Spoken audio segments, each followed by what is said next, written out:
Ah bah ça pèse, oui, quand même. Ah oui, ça pèse, oui. Ah, l'animal, là. Faut le mettre où? Oh, on va laisser là. Vous le laissez là? Oui. Allez. Ça va pas tomber là. Je vérifie quand même Ouais, ce qui est à l'intérieur. Il y a quelques mois, j'ai collaboré avec Engwe à la sortie du M20. Et contre toute attente, ils m'ont demandé à continuer la collaboration. Comme j'ai trouvé que le M20 était un excellent produit et que Engwe me semblait une boîte sérieuse, j'ai dit OK pour un nouvel essai. Évidemment aussi pour gagner plein d'argent, devenir fabuleusement riche et partir vivre à Dubaï comme il se doit pour tout influenceur qui se respecte. Mais avant d'embrasser cet avenir radieux, j'ai du travail à faire sur la ferme. Et comme ce X26 a un couple assez important, je vous propose d'aborder l'essai sous l'angle particulier et méconnu du vélo électrique agricole. Bon, ça sert tout bon. Un vélo électrique. D'accord. Ah oui, d'accord. Oh, ça va, ils ont pris le nécessaire. Ouais, c'est bien protégé. Ouais. Bon, bah, je pense que... Ouais, y a pas de problème. Allez, nickel. Bon bah super. Eh ben, si je peux juste avoir la petite signature, ça vous dérangeait pas ici. C'est parfait. Eh ben, Merci je vous à vous. remercie. Bonne journée, beaucoup. Merci. Au revoir. Et bon Au revoir. Merci.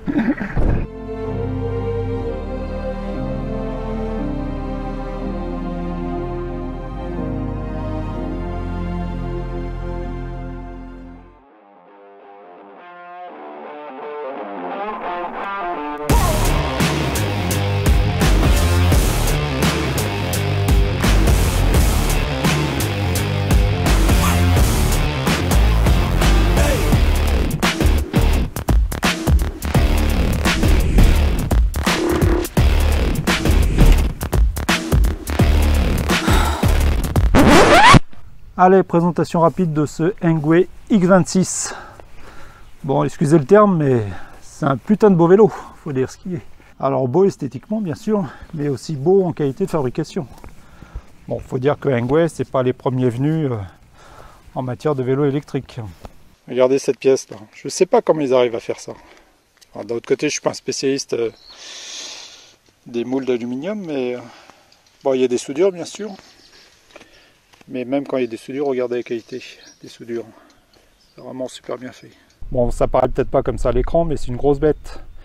50 kg, bien qu'il soit tout en alu, et 94 cm de hauteur de selle, réglé au minimum. Allez, demandons à notre assistante préférée, Anastasia, 1m72, ce qu'elle pense de la hauteur de ce vélo. Tu serais capable de l'utiliser? Je trouve que c'est un petit peu trop haut. Un peu trop haut pour toi? Ouais. Ouais. On reparlera de la hauteur plus loin dans la vidéo. Pour l'instant, je vous donne quelques caractéristiques. Commencer par le moteur. 1200 watts en pic, 70 Nm de couple, ce qui est énorme pour un vélo. Capacité de montée de 30%. D'ailleurs, c'est ce qui m'a donné l'idée de faire un test agricole de ce vélo. Ma version est équipée de 2 batteries. Une batterie dans le cadre, ici. Une batterie sous la selle.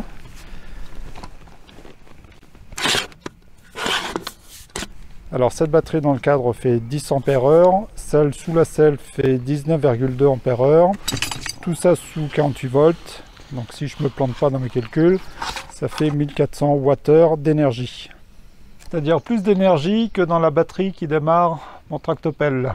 L'autonomie annoncée de 150 km, bon maintenant restons prudents sur les autonomies, selon votre mode de conduite, selon que vous pédalez ou pas, selon que vous consommez 120 watts ou 1200 watts. Évidemment, l'autonomie n'est pas la même.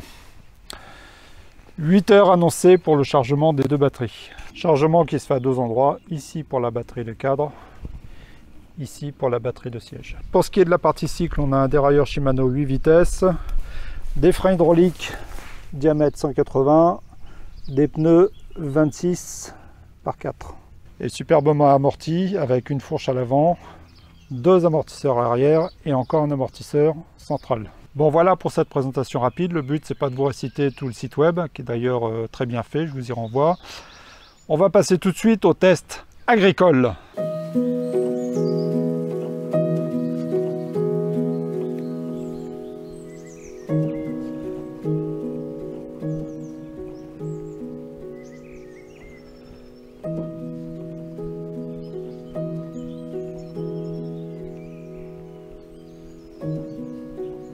Allez, imaginons le scénario suivant. J'ai décidé de nettoyer cette mare, qui en a bien besoin. J'amène le tractopelle et le Zetor avec sa remorque, ici. Le tractopelle dégage la base, charge le Zetor pour remonter tout ça là-haut. Je travaille comme un forcené toute la journée, le soir arrive, je suis fatigué, je remonte manger une soupe là-haut, j'oublie de mettre le coupe-circuit sur les machines, le lendemain matin je reviens, évidemment à cause des fuites de courant, les deux machines ne démarrent plus, il faut donc que je prenne les batteries, que je les remonte là-haut, parce qu'évidemment je n'ai pas d'électricité ici, donc que je les remonte là-haut, que je les charge, que je les redescende. Je n'ai aucune voiture qui peut accéder ici, éventuellement avec une brouette, mais je vais en baver. Donc la question, est-ce que le X26 peut m'aider dans cette tâche?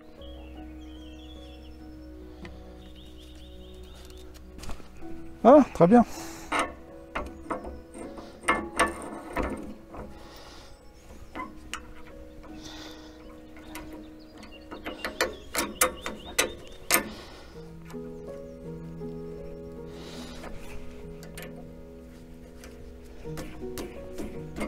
Allez, un petit tour pour voir si ça fonctionne.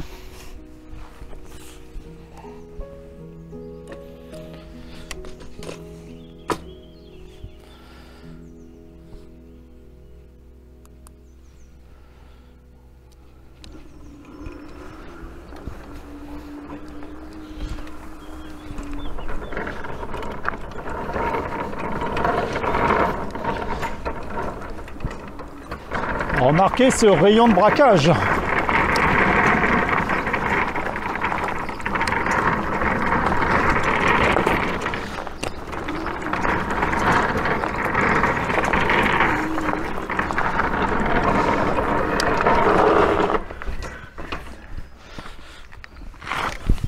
Super.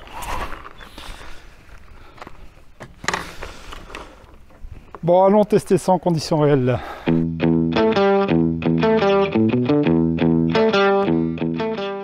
Première partie du challenge, il faut descendre dans le creux du terrain, là où il y a la mare.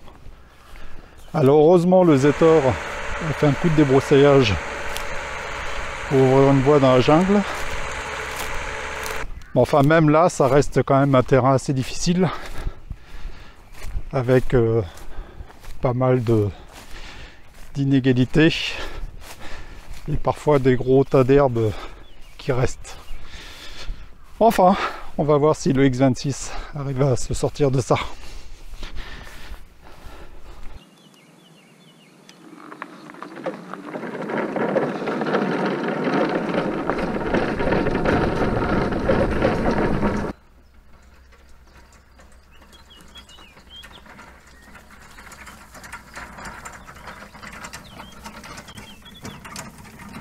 Bon, je vais régler la souplesse de la fourche. Donc vous voyez, elle est super rigide. Et là, super souple. Donc je vais la laisser relativement souple pour ce terrain.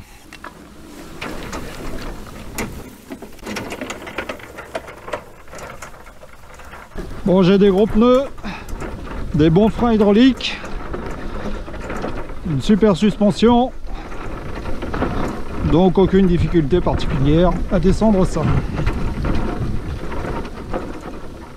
Bon, nous voilà sur le lieu d'opération. Donc comme vous le constatez, je ne vous ai pas menti. Nous avons bien un tractopelle et sa remorque en plein travail avec deux batteries déchargées. Taisez-vous les grenouilles. Donc la question c'est est-ce qu'on va pouvoir remonter tout ça? Enfin je parle des deux batteries. Tout là-haut. Bon, vous voyez là j'ai les infos en unité anglaise. MPH, mile. Donc on va passer ça en européen. Donc pour ça je fais plus-moins pour entrer dans le menu. Là je vais aller dans Setup, Set Unit, métrique, OK. Back,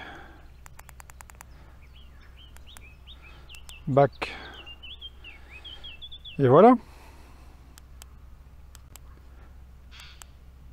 Kilomètre/heure, kilomètre, impeccable.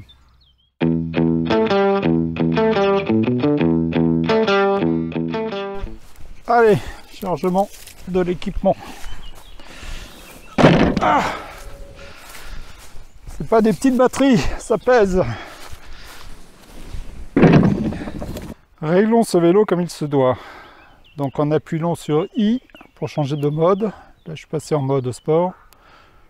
Vous voyez, il y a un mode éco, mode normal, mode sport. Le mode sport fournit un boost en puissance, mais dure que quelques minutes. J'ai plus de chiffre en tête, je vous le donnerai. Donc mode sport, et on va mettre l'assistance maximum, là c'est 5. Bon, j'aime bien l'écran. D'une part, il est bien lumineux. Vous voyez, là, on a du soleil qui tombe pratiquement à vertical dessus et on voit bien. Et en plus, il est assez large. Allez, mon grand.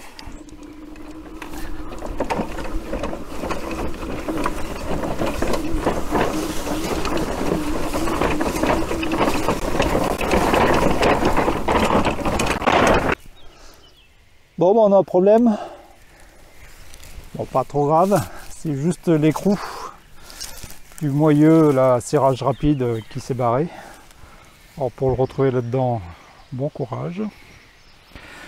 C'est pour ça que j'aime pas ces systèmes de serrage rapide là. Quand on a du travail de vrai homme à faire, ça va pas. D'ailleurs, je suis très content qu'ils aient pas adopté cette solution pour la roue avant du X26. Parce que j'ai absolument pas confiance dans ces trucs là.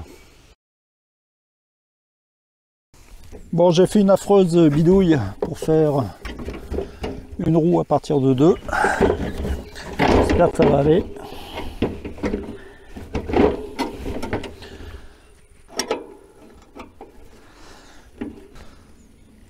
Bon, ça tourne. Au moins j'ai un axe un peu plus balèze. On recharge.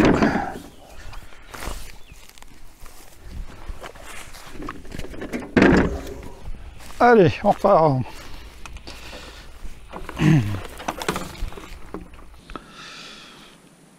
On met mode sport, assistance 5, là je suis en 1.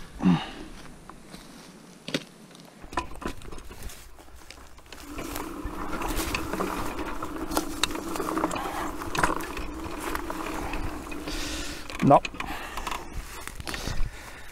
ça le fait pas. Bon, sans surprise, la pente, plus l'état de la surface, plus la charge des batteries, plus les 85 kg du bonhomme, ça le fait pas. Ça doit être un vélo puissant, il a quand même ses limites. Mais c'est pas ce que j'avais vraiment en tête. Ce que je veux vraiment voir, c'est s'il peut m'aider à monter la charge, sans moi dessus. Donc on va repasser en normal, on va diminuer un peu l'assistance, on va mettre à 2 et on va voir ce que ça donne. Alors, est-ce qu'il va réussir à me faire grimper ça?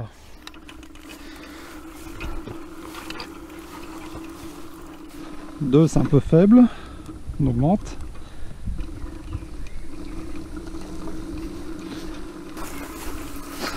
Bah, il arrive, hein.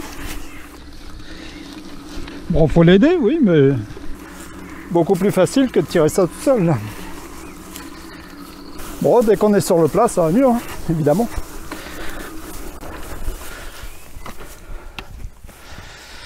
Allez, essaye de monter dessus.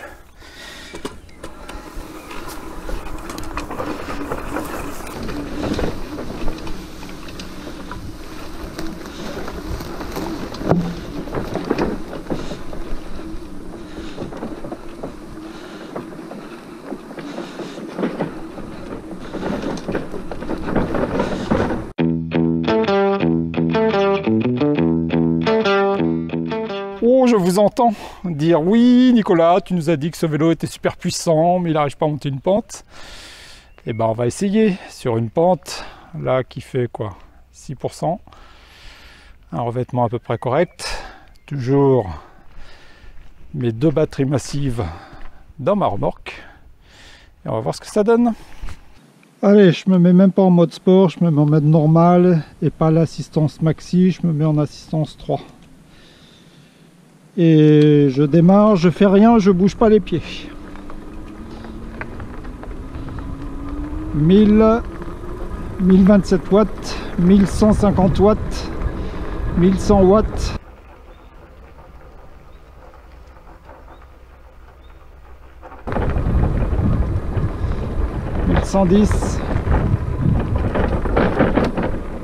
Ben voilà, il grimpe, hein, tout seul. Là, il va accélérer.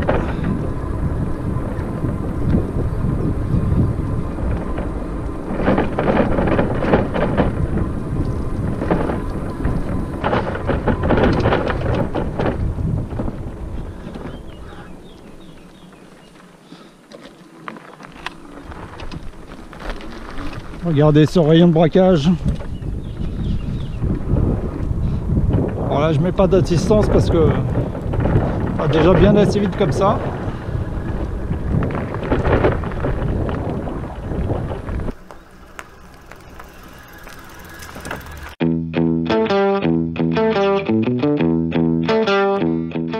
Allez, on a chargé nos batteries.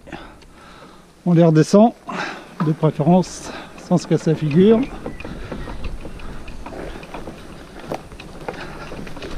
Petit coup de boost. Voilà, impeccable. Encore.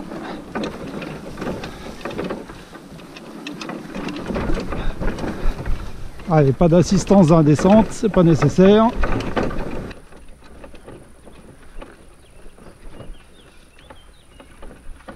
Est-ce que les batteries vont passer devant moi? Ça se passe plutôt bien.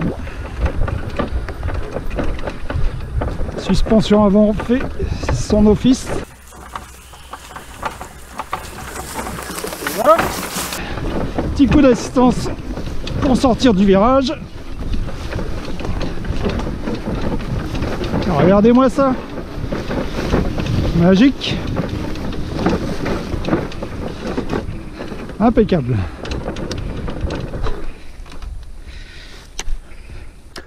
Bon, bah, il a rempli sa mission. Il nous a permis de remonter 2 grosses batteries, de les redescendre sans qu'on meure d'épuisement. C'est déjà bien. Alors c'est vrai que quand moi j'ai vu les caractéristiques techniques, la puissance et le couple, je me suis dit, j'aimerais bien lui mettre une remorque et voir ce qu'il est capable de faire. Mais évidemment, il est capable de fonctionner en vélo normal sans remorque. Et c'est ce qu'on va voir tout de suite. Allez vélo, je te libère de ta charge.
Allez, bilan sur ce Engwe X26.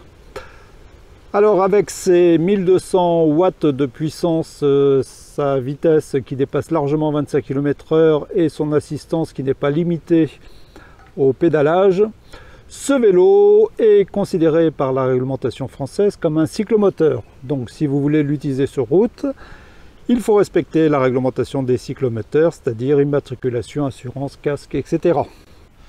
Ceci étant dit, quel est mon avis sur ce X26? D'abord, est-ce que c'est un vélo de qualité? Bon, je pense que la vidéo répond par elle-même. Oui, c'est un vélo de bonne qualité. Il est bien conçu, il est bien fabriqué, il est bien livré. Pas de problème avec ça. Bon, je dirais que venant d'un fabricant comme Engwe, s'il faisait des produits de piètre qualité, ça ferait longtemps qu'ils auraient disparu d'un marché hyper compétitif comme celui des vélos électriques. Seule déception avec ce vélo, lorsque je passe en vitesse 8, la chaîne saute. Alors c'est pas gravissime dans le sens où un réglage de dérailleur doit permettre de résoudre le problème. J'ai imaginé pendant un moment que c'était un problème lors du transport, mais vous voyez, ils ont mis une protection justement pour préserver le dérailleur des chocs pendant le transport, donc je pense pas que ce soit le problème. Visiblement, il y a eu un petit raté sur le réglage de dérailleur à la sortie d'usine, et donc il serait bien que Engwe revoie son process de contrôle qualité en sortie de fabrication pour s'assurer que le dérailleur est bien réglé. Alors une fois qu'on s'est demandé si c'est un bon vélo, la question la plus pertinente c'est est-ce que c'est un bon vélo pour moi? Et là, je vous propose de faire la comparaison avec le Engwe M20, donc vélo que j'ai testé il y a quelques mois, que j'apprécie beaucoup. D'ailleurs, vous pouvez voir son état qu'il est régulièrement utilisé et il apparaît aussi régulièrement en arrière-plan de mes vidéos. Alors vous allez me dire que c'est pas très juste de comparer un vélo de 750 watts avec un vélo de 1200 watts et avec une différence de prix de 1000 euros entre les deux. Mais vous allez voir que ça permet de soulever quelques points intéressants. Alors, première différence qui saute aux yeux, la différence de gabarit, qui se traduit par une hauteur de selle également différente.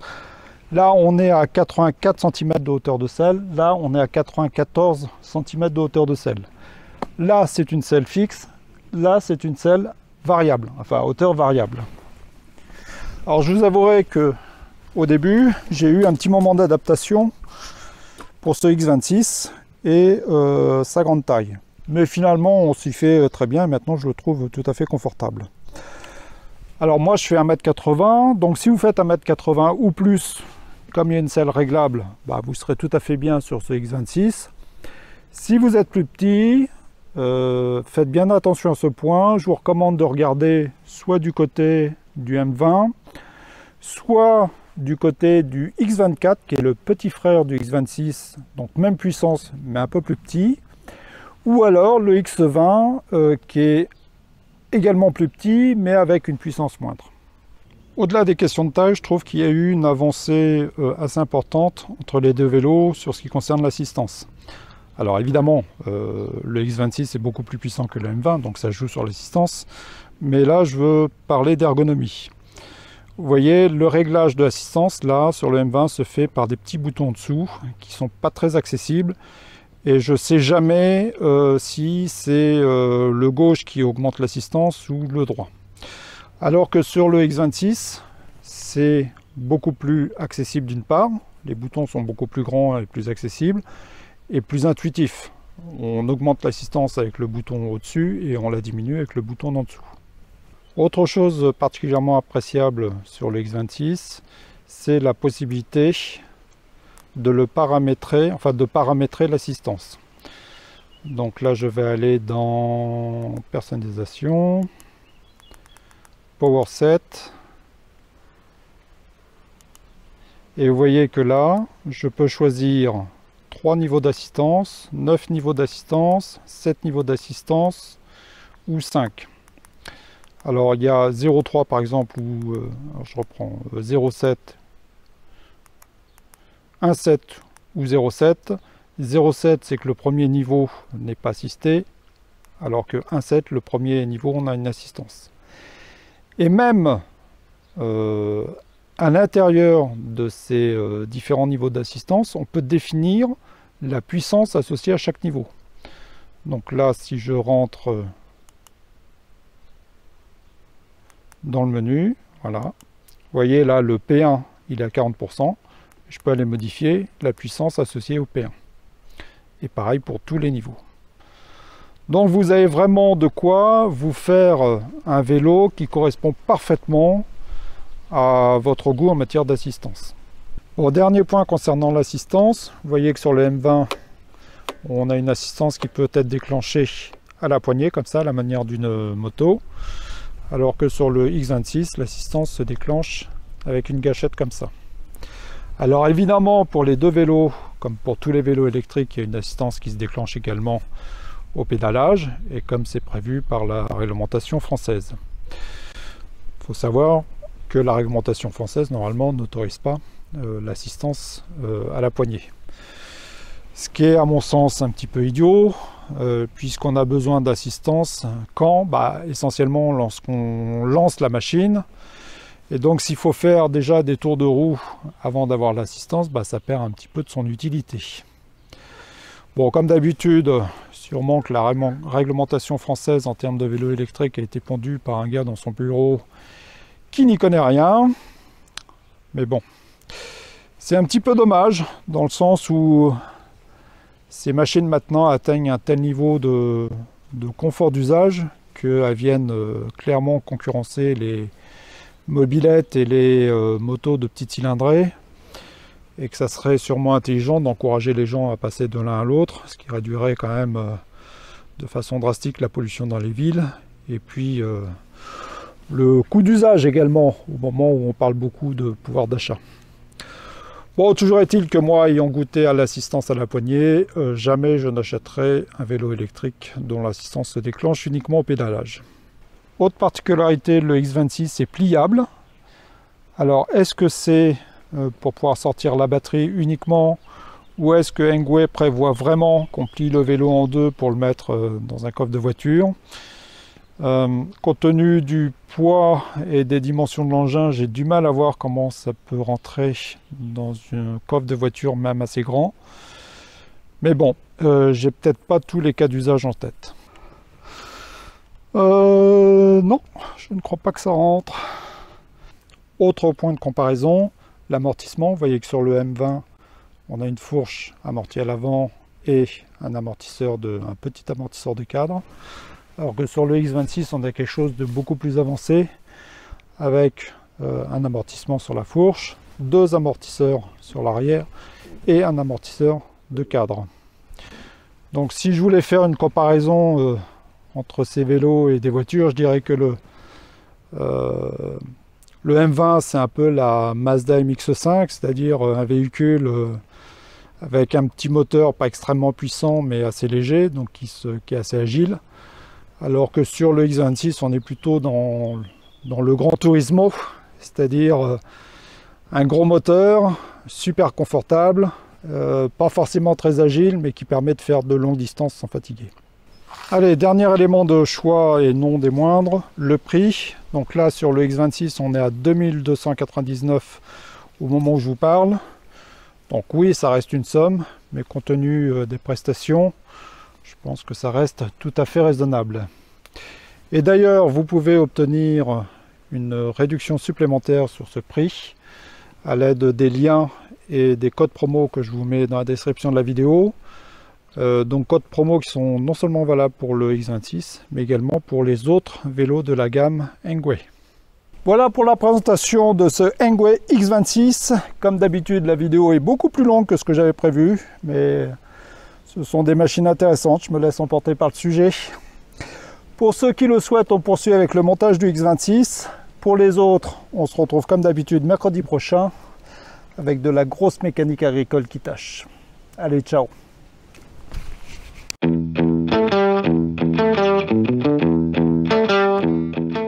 Allez, montage du vélo.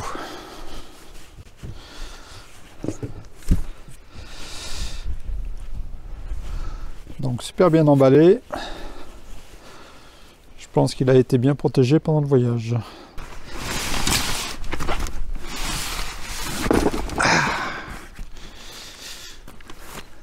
Bon voilà, bestiole sortie de son carton, on retire les Serflex. Alors, qu'avons-nous là?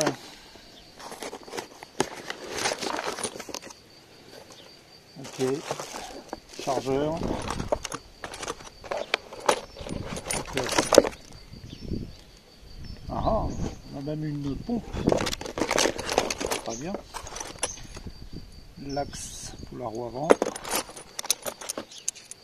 Ça, je sais pas encore ce que c'est. Égal.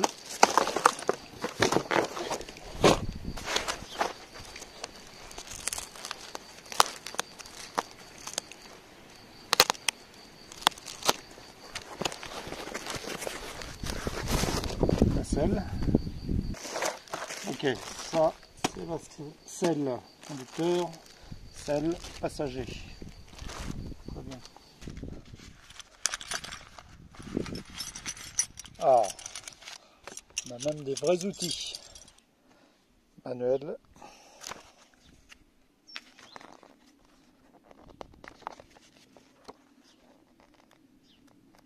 Bon, accroché au guidon, on a même des instructions pour l'installation des batteries et la protection du dérailleur.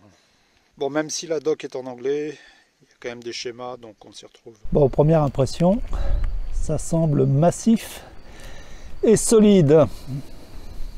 Bon, première étape, monter le guidon sur le vélo. Donc là, je vois bien comment ça marche, ça rentre là-dedans. Par contre, ce que je comprends pas trop, c'est pourquoi ce truc-là n'est pas dans l'axe du vélo. Ouais, bon, c'est juste qu'il a été déplacé pendant le transport, mais c'est pas très grave. Je vais le mettre bien dans l'axe et resserrer les vis. Allez, je desserre ça.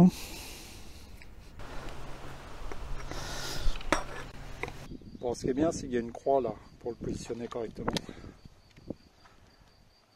Voilà, il devrait être bien là.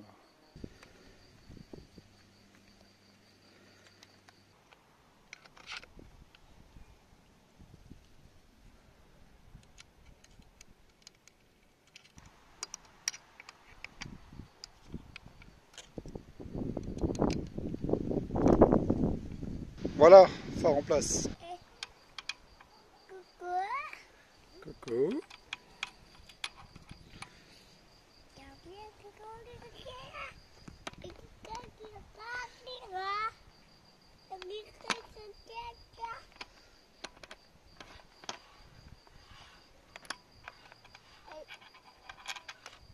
Bon, sur la selle, il y a une grande vis qui traverse tout là.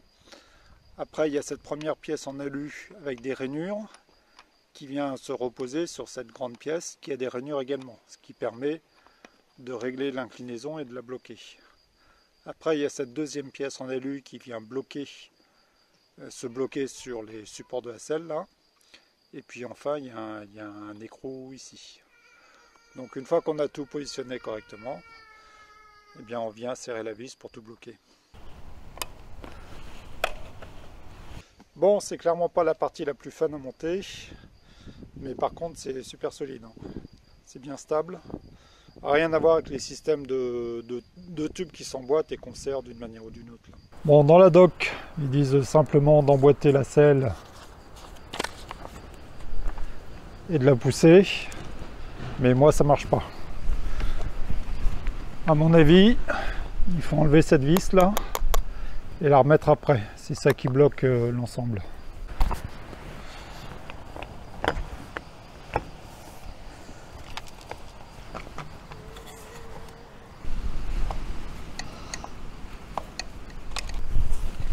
Voilà, ça tient. Bon, pour mettre la roue avant, ce sera mieux si je le retourne, je pense. J'ai mis une couverture pour pas abîmer ce beau vélo.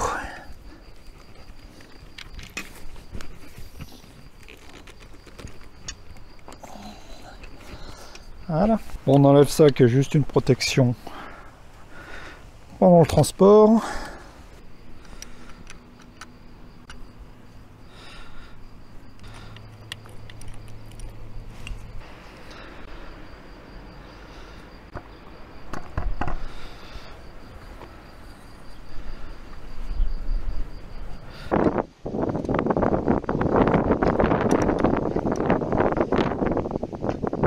regardez comme ça tourne bien.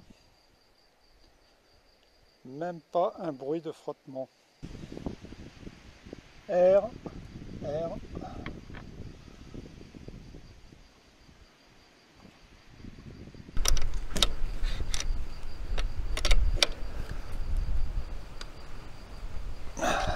Bon, profitons qu'il est à l'envers pour regarder un peu la qualité de fabrication. Regardez l'épaisseur des tôles. Regardez la qualité des soudures. Regardez cette jante. Beau travail quand même. Hein. Bon, petite omission dans le manuel, il ne parle pas de l'installation du phare arrière. Enfin, on comprend assez rapidement comment ça fonctionne.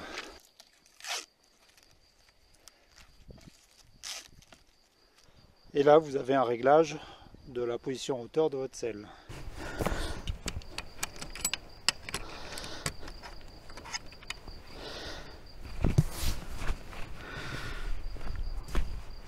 Bon, je réglerai ça après quelques essais. Là, on vient serrer ça. Et là, vous avez un système de verrouillage qui empêche qu'on vous pique votre batterie. Bon, je raccorde mon câble à la batterie de selle. Bon, je pense que la batterie de cadre est déjà installée, mais comme je suis curieux, on va aller voir à quoi ça ressemble. Donc là, on a une deuxième clé pour la deuxième batterie. Voilà, permet de déverrouiller et de retirer la batterie. Prenez bien soin de refermer correctement, sinon vous allez avoir des surprises.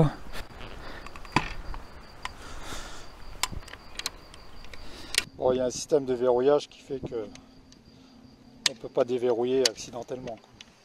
Bon, et d'après la dox, c'est là qu'on presse le bouton d'allumage. Vous voyez, il y a une petit éclairage vert, sympa. Et bien voilà, un Engwe X26 prêt à dévorer des kilomètres. C'est sur ces images que je vous quitte cette semaine. Et bien sûr, nous nous retrouvons mercredi prochain pour une autre aventure à la ferme dans le Gers.